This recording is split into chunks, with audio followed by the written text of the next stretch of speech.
प्राजक्ता माळींची मुख्यमंत्री फडणवीस यांच्याकडे धाव, आक्षेपार्ह व्हिडिओवर तक्रार। अभिनेत्री प्राजक्ता माळी यांनी आज मुख्यमंत्री देवेंद्र फडणवीस यांची सागर निवासस्थानी भेट घेतली आणि त्यांच्या विरोधात असलेल्या आक्षेपार्ह प्रकरणांविरोधात तक्रार नोंदवली।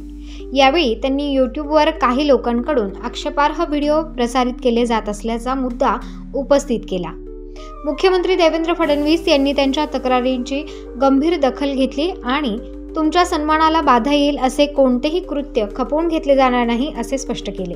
तसेच यूट्यूबवरील आक्षेपार्ह व्हिडिओवर लवकरच कडक कारवाई केली जाईल असे आश्वासनही दिले। या चर्चेदरम्यान मुख्यमंत्री फडणवीस यांनी प्राजक्ता माळी यांना विश्वास दिला की त्यांच्या सन्मानासाठी शासन सक्षमपणे पाठीशी उभे राहील।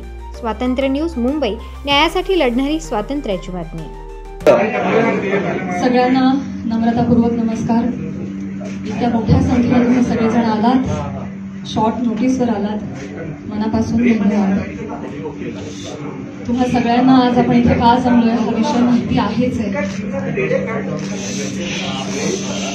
बीड जिल्ह्यातील माननीय आमदार श्री सुरेश धस यांनी काल प्रसार माध्यमांशी बोलताना जी काही टिप्पणी केली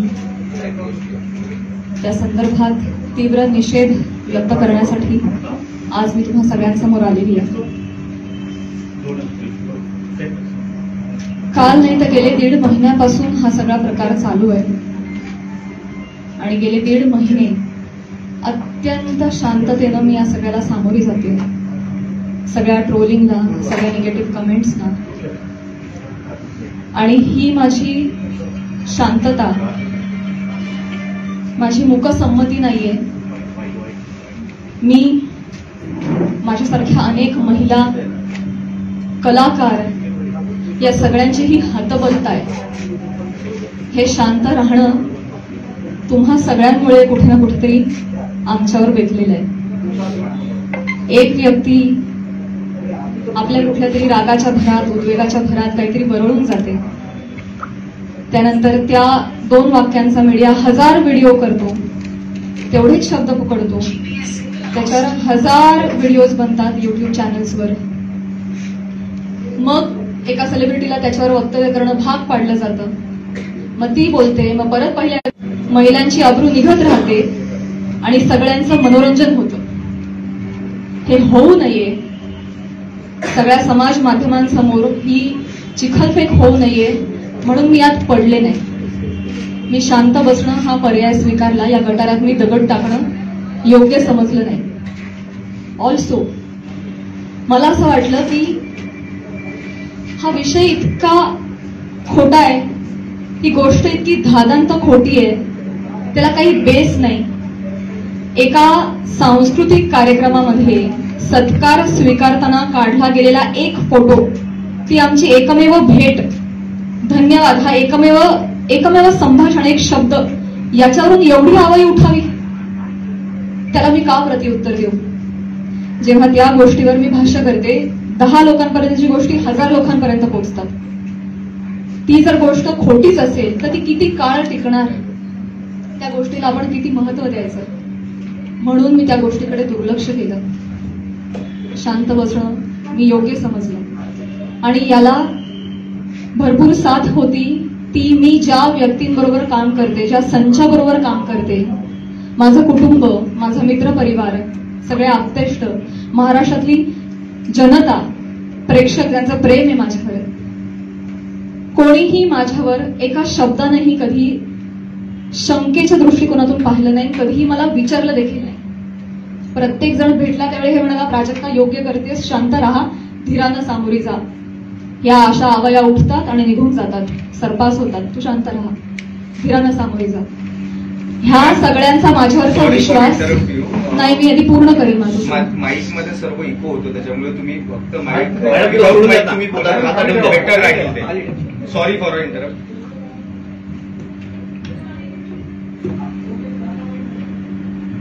तर ह्या सगळ्या ज्या आवया असतात जशा निघतात तशाच निघून जातात।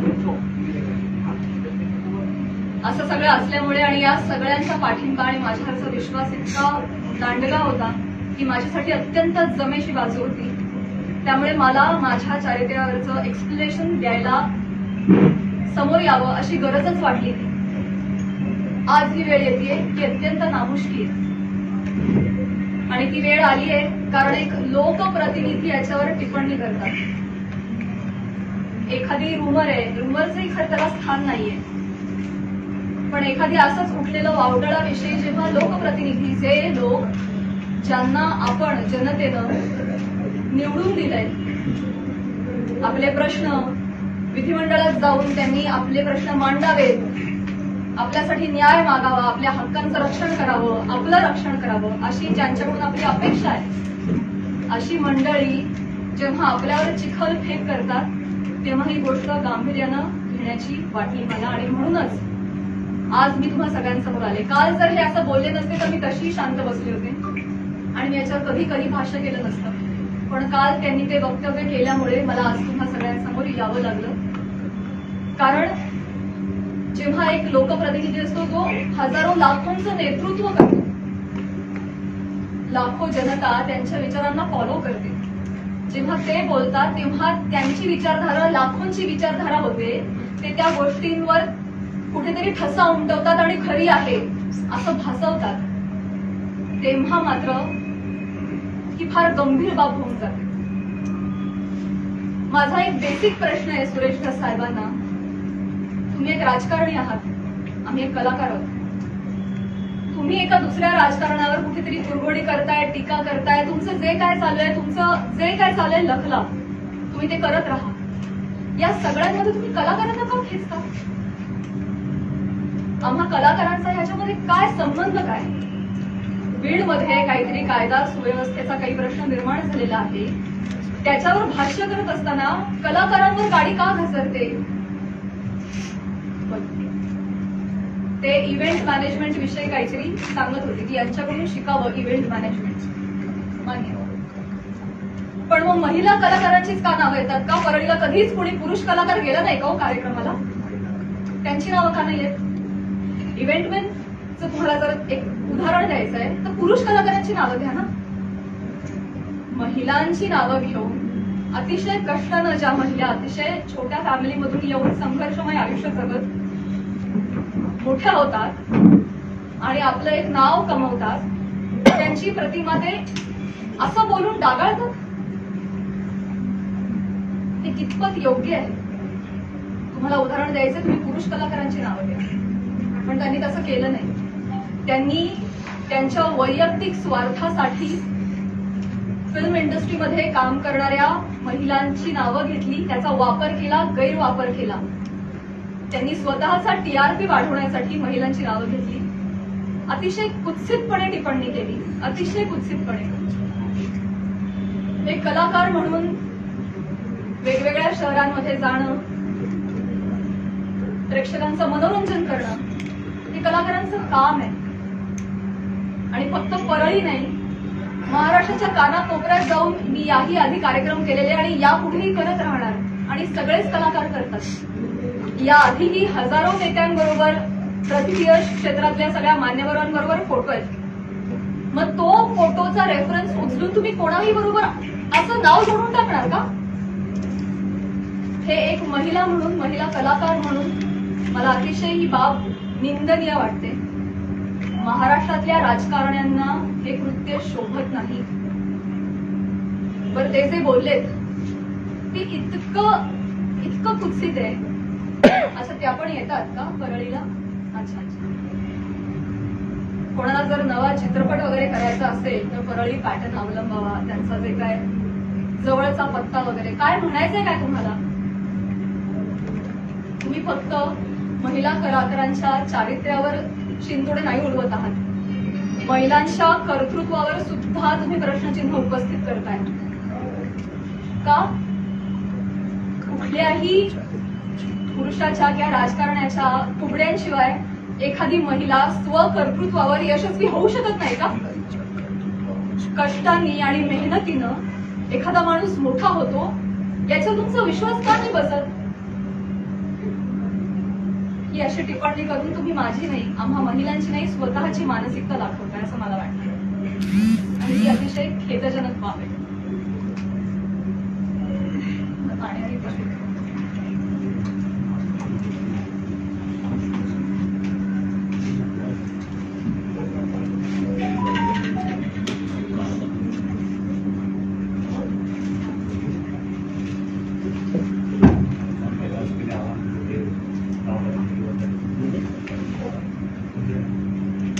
महिलांची अब्रू, स्पेशली फिल्म इंडस्ट्री मधल्या महिलांवर फार सॉफ्ट कॉर्नर, फार सॉफ्ट टार्गेट कोणीही यावं, पटकन नावं घेऊन जावं. तुम्ही तुमच्या राजकारणासाठी मी विनंती करते, तुमच्या वैयक्तिक राजकारणासाठी तुम्ही फिल्म क्षेत्रात मधल्या महिलांच्या नावाचा गैरवापर करणं बंद करावं अशी मी त्यांना विनंती करते. आणि ज्या कुत्सितपणे त्यांनी टिप्पणी केली आहे, या सगळ्या गोष्टीचा प्रसार माध्यमांसमोर भाषा पिकवण्यासाठी त्यांनी उपयोग केलेला आहे. हे वागणं महाराष्ट्रातल्या राजकारण्यांना शोभत नाही. ही अतिशय निंदनीय बाब आहे आणि म्हणूनच ज्या कुत्सितपणे त्यांनी टिप्पणी केली आहे आणि हशा पिकवलाय, प्रसार माध्यमांसमोर कसं बोलावं, काय बोलावं याचं ज्यांना भान नाहीये त्यांना मी विनंती करते की त्यांनी तितक्याच विनम्रतेनं माझी जाहीर माफी मागावी. आणि फक्त माझीच नाही, माझ्याबरोबर अनेक महिलांचा त्यांनी चुकीचं नाव उल्लेख केलेला आहे आणि या गोष्टीचा उपयोग करून मी त्यांना हेही सांगू इच्छिते की अशा पद्धतीनं कुठल्याही राजकीय गोष्टीसाठी फिल्म इंडस्ट्रीमधल्या महिलांच्या नावाचा गैरउपयोग होता कामा नये.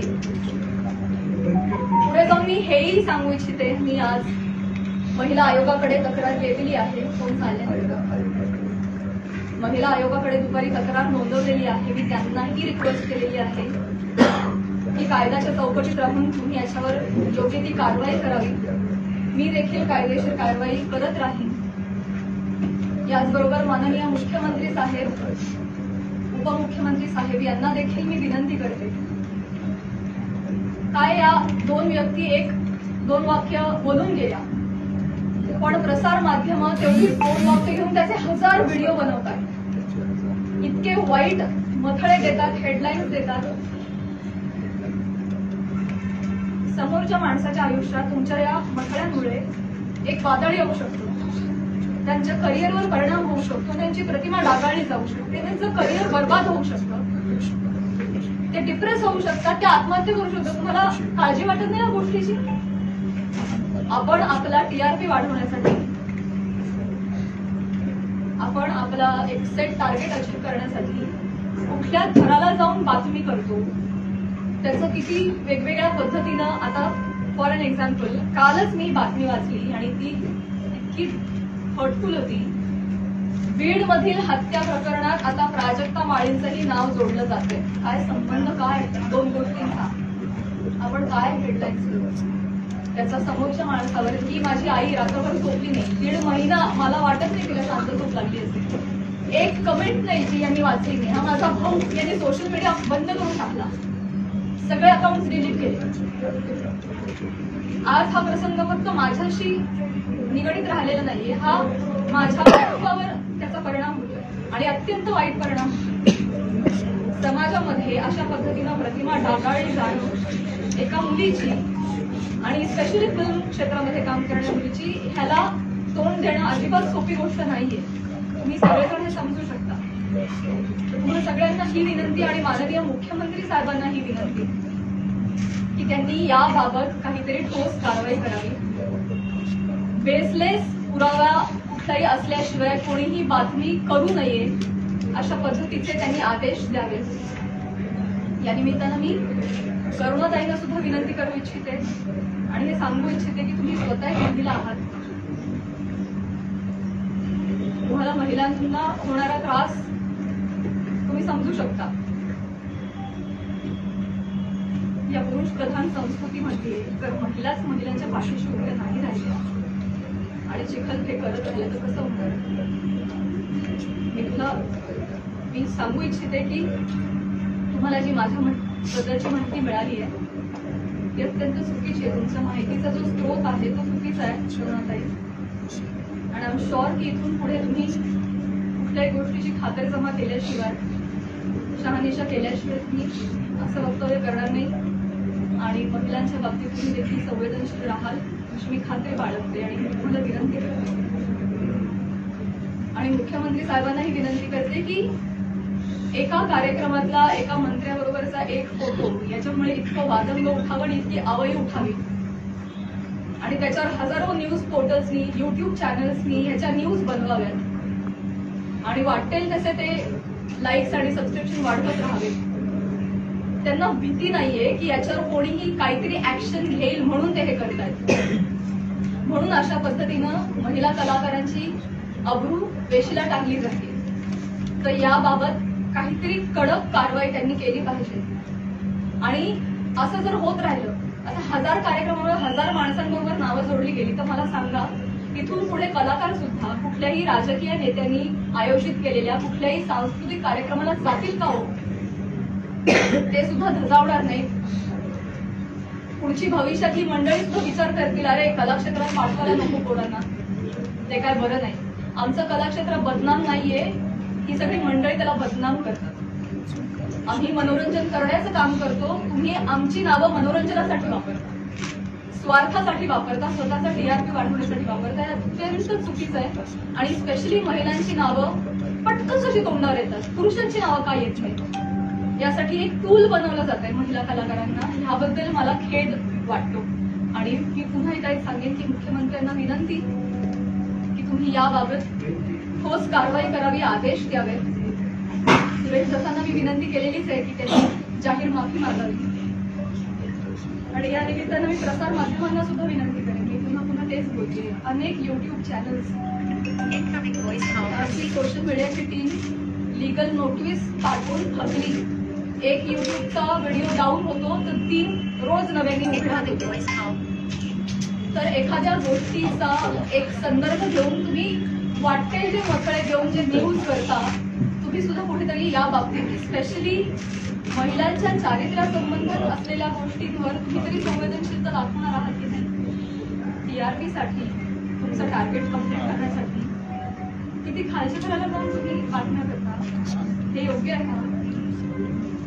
मला तुम्हालाही प्रश्न विचारायचे आणि तुम्हालाही विनंती करायची की आपण सुद्धा एक सभ्यतेची पातळी सोडली नाही पाहिजे. आपण महाराष्ट्रात राहतो, महाराष्ट्र अतिशय सुज्ञ मंडळींचा प्रदेश आहे आणि तुम्ही कोणीही अशा पद्धतीनं मुळात आदेश आले पाहिजेत, त्याच्यावर ठोस कारवाई झाली पाहिजे. आणि आपण एक माणूस म्हणून सुद्धा, एक मराठी माणूस म्हणून सुद्धा आपण सुद्धा आपल्याला काहीतरी नियम घालून घेतले पाहिजे असं मला वाटतं. सुरेश दसांची नुकतीच प्रतिक्रिया, मी माझं पूर्ण करते भाऊ. या निमित्तानं महाराष्ट्रातल्या जनतेला सुद्धा मला म्हणायचं आहे की आपण आता एआयच्या जमान्यात आहोत. सोशल मीडियावर वाटेल तसे लोक व्यक्त होत आहेत. मॉक करणं, video, photo, call recording, fake generate करणं, फेक चॅट्स करणं हे अतिशय सोपं आहे. डाव्या हाताचा मळ आहे. आता हे फार अवघड नाही राहिलेलं. तर महाराष्ट्रातल्या जनतेनं सुद्धा सतसत विवेक बुद्धी जागृत ठेवावी. आणि आपण सोशल मीडियावर कसे व्यक्त होतो याची सभ्यता पाळावी. आपल्या आई बहिणीच्या बाबतीत जर अशी गोष्ट घडली असती तर आपण असं लिहिलं असतं का, असं त्यांनीही विचार करावा. सारासार विचार करून व्यक्त व्हावं. सगळ्यांनीच ही जी बाब आहे ती अतिशय गांभीर्यानं घ्यावी. इथे मी फक्त माझ्या न्यायासाठी नाही बोलत आहे. इथे मी आज सगळ्या सिने क्षेत्रात, कला क्षेत्रात काम करणाऱ्या सगळ्या महिलांच्या वतीनं बोलतीये. आज त्यांचं प्रतिनिधित्व करते असं मी म्हणते की समाजामध्ये उजळ माथ्यानं जगण्यासाठी आम्हाला एक फ्रीडम असलं पाहिजे, एक मान सन्मान ठेवला गेला पाहिजे. यासाठी तुम्ही सुद्धा ती डिग्निटी पाळणं गरजेचं आहे आणि तो मान सन्मान देणं गरजेचं आहे असं मला वाटतं. आणि तुम्ही ते कराल अशी मी आशा व्यक्त करते. एक प्रश्न असा होता, आपण ज्या पद्धतीने म्हणालात की एकच प्रश्न आहे, सुरेश दास महिला आयोगाकडे आपण तक्रार दाखल म्हणते, ताई, महिला आयोगाकडे आपण माफी मागणार नाही. सुरेश दास म्हणतायत प्राजक्ता माळींची मी जाहीर माफी मागणार. मी त्यांना मागणी केलेली आहे.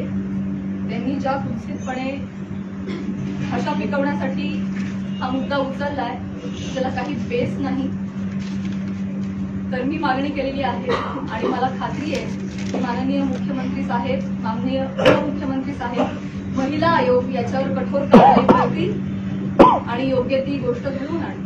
महिला आयोगाकडे आपण तक्रार दाखल केलेली आहे. आपण कायदेशीर पाऊल म्हणजे पोलीस स्टेशनमध्ये जाऊन दस यांच्या विरोधात काही तक्रार दाखल करणार आहात का? ज्या पद्धतीने आता ते म्हणतायत की आम्ही माफी मागणार नाही म्हणून, तर आपण कायदेशीर पाऊल नेमकं काय उचलणार आहात? महिला आयोगाकडे तक्रार दिलेली आहे. आज किंवा उद्या मुख्यमंत्री साहेबांची भेट मला मिळणार आहे. त्यांना समक्ष जाऊन मी पत्र देणार आहे. उपमुख्यमंत्री साहेबांना जाऊन भेटणार आहे. त्यांना देखील समक्ष जाऊन पत्र देणार आहे, निवेदन करणार आहे आणि त्यांच्यावर कारवाई. या पत्रकार परिषदेनंतर सुरेश धस यांनी मागे खंबीरपणे उभी आहे का? डेफिनेटली आहे. मराठी चित्रपट सृष्टी सगळे कलाकार खंबीरपणे माझ्या पाठीशी आहेत आणि मी सगळ्यांचं नेतृत्व करेन. सुरेश धस यांनी ही पत्रकार परिषद आपली चालू आहे त्यांच्यानंतर त्यांनी प्रतिक्रिया अशी दिली की हे संतोष देशमुख प्रकरण दुसरीकडे नेण्यासाठी म्हणून तुम्ही ही पत्रकार परिषद घेता. मला हे सांगायचं आहे तुम्हाला सगळ्यांना. हेच सांगण्यासाठी आज मी आले की तुमच्या राजकीय हेतूसाठी तुम्ही कला क्षेत्रातल्या कलाकारांची नावं का जोडताय? कलाकारांचा आणि राजकारणाचा काही एक संबंध नाहीये. तुम्ही जर कालच्या त्या भाषणामध्ये आमचं नाव घेतलं नसतं तर आज मी तुमच्या समोर इथे नसते. मी आज माझ्या ज्योतिर्लिंग यात्राला असते. त्यांनी नाव घेतल्यामुळे आज मला इथे बसावं लागतंय. त्यांनी सुरू केलेली गोष्ट. त्यामुळे तुम्ही असा अर्थ जोडू नका ही तुम्हालाही विनंती. आणि मुळात राजकारणाचा आणि कलाकारांचा काही संबंध नाही. तुम्ही तो ओढून आणू नका. स्पेशली महिला कलाकारांना तुम्ही इथे त्यांच्या प्रतिमा डागाळू नका. कला क्षेत्रातील जे कलावंत मुलगी बोलते. या सगळ्या चिखलपेकमुळे कुठेतरी कलाकार कोणत्याही गोष्टीवर भूमिका घेताना म्हणजे काचकूच करतात असं वाटतं का? भीती वाटते ना, कारण प्रसार माध्यम त्याला चुकीची प्रसिद्धी देतात. मग यामुळेच पुढे कधी म्हणूनच मुख्यमंत्र्यांना मी विनंती करणार आहे की जर कुठलाही पुरावा नसेल तर प्रसार माध्यमांनी स्पेशली युट्यूब चॅनल्सनी जर अशा काही बातम्या केल्या तर त्यांच्यावर कठोर कारवाई करावी. इनफॅक्ट तशा पद्धतीचे निर्देश त्यांनी आत्ताच जारी करावे. सुरेश दासांनी फक्त माफी मागावी एवढंच तुमची मागणी आहे की जरी त्यांनी माफी मागितली तरी त्यांच्यावर कारवाई करण्यात यावी अशी? मला ना प्रॉब्लेम 1-2 व्यक्तींनी बोलण्याचा नाहीये. या मला प्रवृत्तीचा त्रास आहे. हा प्रघात पडता कामा नये. कोणीतरी काहीतरी फार कष्टाने नाव कमावतो, कोणीतरी काहीतरी येऊन बोलून जातं आणि अख्खी इमेज डागाळते. स्पेशली महिलांच्या बाबतीत मी पुन्हा तेच म्हणेन की नाव घेताना त्यांनी 3 महिलांचं का नाव घेतलं? पुरुष कलाकार गेलेच नाहीत का परळल्या तरी कार्यक्रमाला? मी जेव्हा गेले होते कार्यक्रमाला तेव्हा माझ्याबरोबर सुद्धा प्रसाद खांडेकर, गौरव मोरे ही मंडळी होती. अमीर हडकर, आमचे सगळे कलाकार होते. त्यांची नाही नावं आली. त्यामुळे स्त्री कलाकारांना याच्यामध्ये रोवू नये. राजकारण्यांनी स्वतःच्या स्वार्थापायी टीआरपी त्यांच्या अशा पद्धतीने वाढवू नये आणि गैरवापर करू नये. हिंदी असो किंवा मराठी सिनेसृष्टी असो, राजकीय नेते मुख्यतः कलाकारांना टार्गेट करतात. हे हेतुपुरस्सर किंवा जाणीवपूर्वक वक्तव्य केल्यानंतर त्यांना प्रसिद्धी मिळते किंवा प्रसिद्धी लोक देण्यासाठी असं वक्तव्य होतं असं वाटतंय का? आणि याचा पाठपुरावा म्हणून तुम्ही कलाकारांची काही संघटना बांधणार का किंवा त्यांना एकत्र आणणार का आगामी काळात? मला हेच म्हणायचं आहे की ते काहीतरी बोलून जातात, ते काहीतरी वल्गना करून जातात. खरं तर त्यांनी अशा पद्धतीच्या वल्गना हाणून पाडल्या पाहिजेत एक लोकप्रतिनिधी म्हणून. पण ते त्याला हवा देत आहे ती गोष्ट चुकीची आहे. पण त्यांना जेव्हा कळेल पुढे जाऊन की त्यांच्या एका वक्तव्याचे 1000 वेगळ्या पोर्टल्सनी 1000 न्यूज केल्या की त्यांना कळल्यानंतर खरं तर तेही करणार नाही, करुणाताई बोलणार नाही. पण त्यांना ही पुढे गोष्ट एवढी मोठी घडतीये ह्याची त्यांना कल्पना नसावी कदाचित. मला जेवढे त्या 2 व्यक्ती बोलल्याचा त्रास आहे तेवढाच त्रास मला प्रसार माध्यमांनी केलेल्या फेक न्यूजचा देखील आहे. सो डेफिनेटली याच्यावर कारवाई व्हावी असं मला वाटतं. कलाकार या विषयांवर बोलणं टाळतात, सोडून देतात. त्याच्यामुळे तुम्हाला वाटतं का की त्यांना बोलायला वेळ मिळतो किंवा तो चेष्टा मस्करीचा विषय होतो? करुणा मुंडेंनी जेव्हा तुमच्यावर टीका केली तेव्हा जर तुम्ही उत्तर दिलं असतं तेव्हा पुन्हा एकदा तुमचं नाव अशा प्रकारे घेतलं गेलं नसतं असं वाटतं का? सुरुवात करुणा मुंडेंनी केली असं म्हणायचं. मला तेच म्हणायचंय का कलाकार पुढे येत नाही. मी पहिलं वाक्य म्हणाले की या सगळ्यामध्ये आमची हतबलता आहे गप्प राहण्यामध्ये. का? कारण समाज माध्यमांमध्ये ही चिखलफेक चालू राहते. विषय एवढा असतो कुठेतरी वेगळीकडे जाऊन पोहोचतो. आज तुम्हाला काय वाटतंय, आज तुम्हाला काय वाटतंय, हे चालू राहतं. त्यामुळे कलाकार शक्यतो यामध्ये पडत नाही. आणि बरीच मंडळी, मी फक्त कलाक्षेत्र म्हणाली, बऱ्याच क्षेत्रामध्ये मंडळी गप्प राहणं हा पर्याय निवडतात, कारण हे असं जाहीरपणे चिखलफेक होत राहते. म्हणूनच या संदर्भात जर काहीतरी रूल्स अँड रेग्युलेशन्स आले, कठोर नियम आले, की जर या गोष्टीमध्ये तथ्य सापडलं नाही, की जर कुठला पुरावा सापडला नाही तर त्यांच्यावर कायदेशीर कारवाई होईल त्या न्यूज पोर्टलवर किंवा युट्यूब चॅनलवर, असा जर आपल्याकडे नियम आला ना तेव्हा जाऊन हे बंद होणार. तर असा नियम काढावा हीच विनंती आहे माझी मुख्यमंत्री साहेबांना. पण तुम्हाला जाणीवपूर्वक टार्गेट केलं जाते. नाही, त्यांनी माफी नाही मागितली तर पुढची भूमिका काय असेल? मला हा नियम आणायचा आहे. मला या निमित्तानं प्रसार माध्यमांमध्ये जे काय न्यूज होतात त्याला पुराव्यांची जोड नसेल तर तुम्ही ते करू नका, केलं नाही पाहिजे.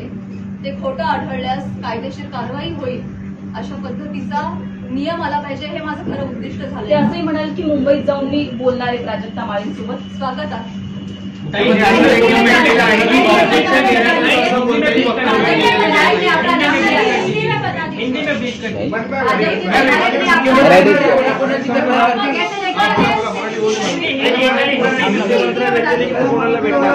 एका पत्रकाराला एका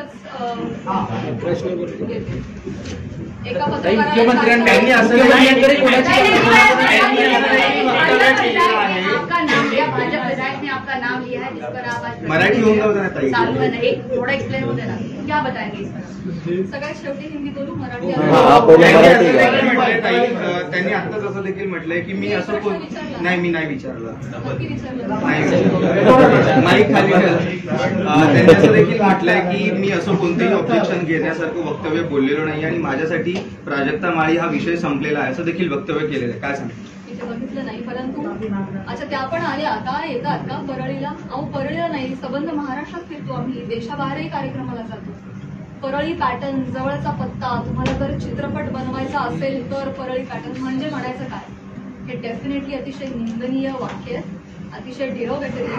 या मागचा सूचित अर्थ कळू नये इतका महाराष्ट्र आणि मी दुधखुळी नाहीये. त्यांना जे आडून बोलायचं होतं हे सगळ्यांना कळतंय. त्यामुळे परळीला येतात म्हणजे मी काहीच बोलू नये असं नसतं. नुसतं ताई म्हणून काही होत नाही.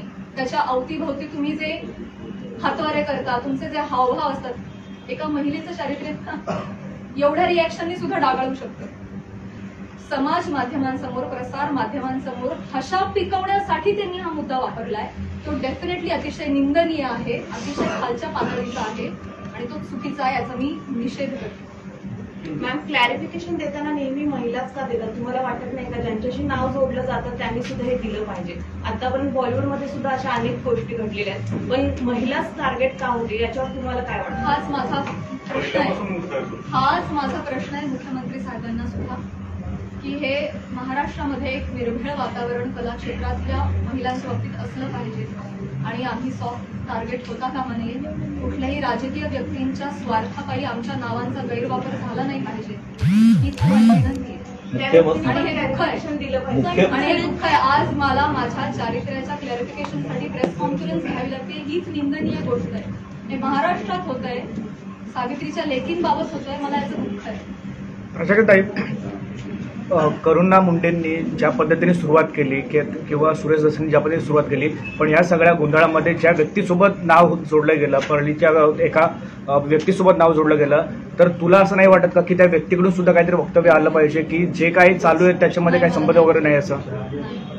प्राजक्ताताई, मुख्यमंत्री देवेंद्र फडणवीस सुरेश दसांवरती कारवाई करतील असं वाटतं का तुमच्या भेटीनंतर? कारण की भाजपचे आमदार आहेत. आता त्यांनी माफी मागणं, त्यांनी बोलणं, त्यांना हा प्रकार चुकीचा आहे हे कळलं पाहिजे. त्याचे परिणाम काय होतात हे कळलं पाहिजे आणि पुढे जाऊन या बाबतीत कठोर नियम झाले पाहिजेत. हे एका माझं मोठं उद्दिष्ट आहे. एका व्यक्ती संदर्भात तेवढा मुद्दा, त्यांची माफी एवढा छोटा विषय मी नाही करणार. या बाबतीत काहीतरी कठोर निर्णय झाले पाहिजेत, काहीतरी रूल्स अँड रेग्युलेशन्स बसले पाहिजेत. इथून पुढे कुठल्याही महिला कलाकाराला, ही मी आज ह्या सगळ्या गोष्टीची पार्श्वभूमी घेऊन म्हणते, भविष्यात मला किंवा कला क्षेत्रात काम करणाऱ्या कुठल्याही महिलेला अशा पद्धतीच्या गोष्टींना सामोरं जायची वेळ येऊ नये यासाठी मी प्रयत्न करते. आता तुम्ही म्हणाला की कला राजाश्रय मिळाल्याने मोठी होते, आणि असंही म्हणाला की महाराष्ट्रभर आम्ही जर नाहीच फिरलो रसिकांचं कसं मनोरंजन होणार. अगदी बरोबर आहे, पण तुम्ही बाहेर नाही गेला तर त्याचं तुमचं नुकसान आहे, तुमचीच कला जनतेसमोर येणार आहे. असं वाटत नाही तुम्हाला? मला प्रश्न नाही कळला. तुम्ही मनोरंजन ठीक आहे. कलेला राजाश्रय मिळाल्यानंतरच ती कला मोठी होते. महाराष्ट्रभर फिरताय, राजकारणाचे कार्यक्रम अटेंड करता असं तुम्ही म्हणताय, पण तुम्ही जर नाही गेला तर ज्याच्यामुळे तुमचं परिणाम होणार आहे, तुमचं नुकसान होणार आहे असं वाटत नाही तुम्हाला? डेफिनेटली मुळात वेगवेगळ्या शहरांमध्ये जाऊन वेगवेगळ्या ठिकाणी जाऊन प्रेक्षकांचं मनोरंजन करणं हेच तर कलाकारांचं काम आहे, कर्तव्य आहे. निखळ मनोरंजनासाठी तर कलाकार प्रेक्षकांशी संवाद साधण्यासाठी वेगवेगळ्या ठिकाणी जातात आणि गेलंच पाहिजे. ते आमचं उपजीविकेचं साधन पण आहे आणि आमच्या स्वातंत्र्यावर अशी गदा नाही येऊ शकत ना. त्यामुळे कलाकार धर्म आम्ही पाळतोय, पण त्याचा असा पद्धतीनं चुकीचा अर्थ काढणं हे क्लेशदायक. पण तेव्हाच कला मोठी होईल जेव्हा त्याला राजश्रय मिळाली पाहिजे. म्हणूनच म्हणते रूल्स अँड रेग्युलेशन आणा.